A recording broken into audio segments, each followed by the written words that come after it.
സിമ്പിളായിട്ട് ഇന്ന് നമുക്ക് പൈനാപ്പിൾ ജാം ഉണ്ടാക്കാം. വലിയ പണിയൊന്നുമില്ല. 500 ഗ്രാം പൈനാപ്പിൾ ഉള്ളൂ. പിന്നെ നല്ല പഴുത്താണ് അത്ര നല്ലത്.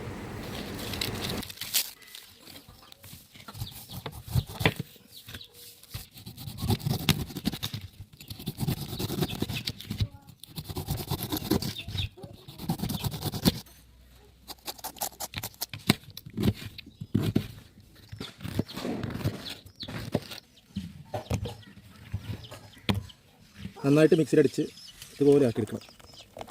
അരിക്കേണ്ടവർക്ക് അരിക്കുക, ഇല്ലെങ്കിൽ കുഴപ്പമൊന്നുമില്ല. പൈനാപ്പിൾ നന്നായിട്ട് വേവിക്കണം. നന്നായിട്ട് കുറുക്കി അതിലെ ജലാംശം മൊത്തം പോരണം. 2-3 ഗ്രാമ്പും ഒരു പകുതി നാരങ്ങയും. അതിലെ വെള്ളമൊക്കെ ഏകദേശം പറ്റി കഴിയുമ്പോൾ പഞ്ചസാര ഇറക്കണം. ഞാനിപ്പോൾ 500 പഞ്ചസാര ചേർത്തേക്കുന്നത്. നമ്മളിപ്പോൾ 1 കിലോ പൈനാപ്പിൾ ആണെങ്കിൽ 1 കിലോ പഞ്ചസാര ഇറക്കണം. അപ്പോൾ 500 എടുത്തിട്ടുള്ളൂ. അപ്പോൾ അതിനനുസരിച്ച് പഞ്ചസാര മതി.